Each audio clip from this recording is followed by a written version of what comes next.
What's up, guys? This is KYKS, and today we're looking at the anchor point. The anchor point is very important and critical in animations, so you must understand it. So let's roll. So if you don't know the anchor point, I've already created my composition. We're going to be using the text layer. Let me create the text layer right now, and we're going to give it Buzen as the word. Let's first shift it in the middle so that we can understand it more better. So when you select your layer, in order for you to see the anchor point, you're supposed to select your layer. When you select a layer, there's this point here. It has a circle around it and protruding arrows. Sometimes if you create it, it may be in the middle, may be somewhere. It's according to how you've been using it. So mine is on this side. So this is the anchor point. As you can see, if I try to click and shift it, I'm shifting the whole word. So if I want to shift it independently, on my tool, I select it on my tool layer here, on my toolbox here, or my tool panel. There is what we call a pan behind tool. That is the tool that is used to, if you click and select it, it's used for selecting and shifting our anchor point. Right now, I'm not shifting the whole word, I'm shifting only the anchor point. So you can use it to shift your anchor point.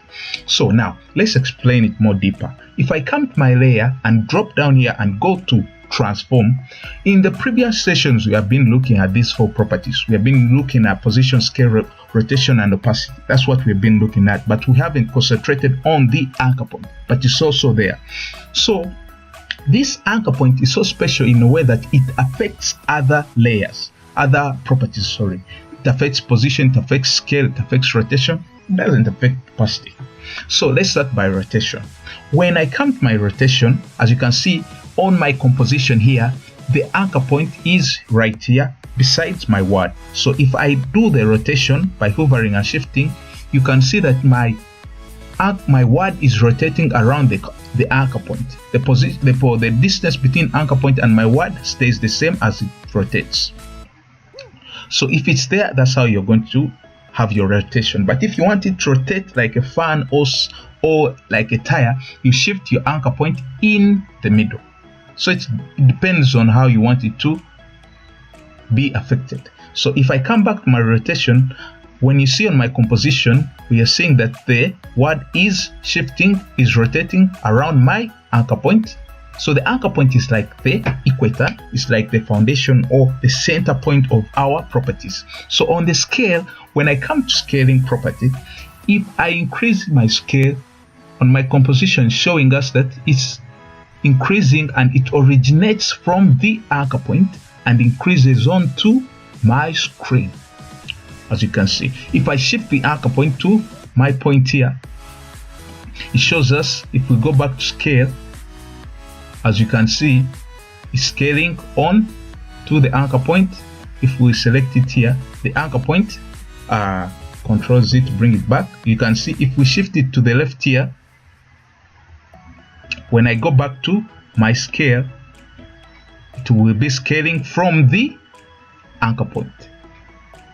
So the anchor point, if you understand it, you can see that it's very crucial and you must understand it in order for you to work with it.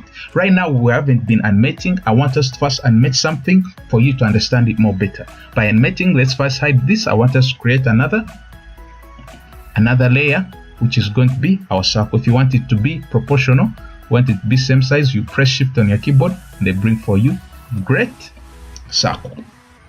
So now we're going to be using this circle, and let's first shift it in the middle to understand it more better. So as you can see, my anchor point is in the middle, but not in the middle. So if I shift it in the middle here, when I go back to my anchor point, the shortcut for anchor point is A. So let's first go to scale, and you see, as you see, when I scale it, my circle is scaling around and it's in the middle and it looks nice. So if I put my anchor point besides it, or if I put my anchor point at this position, when I scale it, you see, it also scales on the side of the anchor point. So it depends where you put the anchor point. So I want us to first animate it in order to understand it better. I want the animation start from the center. Anchor point is A. So we're going to start our watch. I want us to start from 0 here. We start our watch, and as our watch starts, it stores the current anchor point position in the center at these digits. I want when it reaches 5 seconds, our anchor point should shift. We can either do it from here, should shift to this position. Can either shift from here or from these digits by hovering. So as you can see, when I come and admit come and preview, you can see that the anchor point is changing the position of the circle. Now if we bring in another animation, for example scale, which will be nice, we want that. Let's go to our layer, we select S, we click S, and we say that the scale from here should start from 0 while it's in the center. As you can see, when it reaches here, I want the scale to go to 140, and we can see the effect of the anchor point. So when we preview it, you can see the scaling is increasing to the other side. So the anchor point is very important and you must understand it. I want you to practice it and change it to different positions so that next time as we go on, when you see some animation, you don't ask me how did you do this, why is this shifting like this. Anchor points are very important and you should pay keen attention to them in order for you to bring out what you need. So that's all I had. I think we shall be looking at each other, or we shall meet next time in the next session. Please like my video and subscribe to my channel. Don't forget also you can share my video to your friends. Thank you.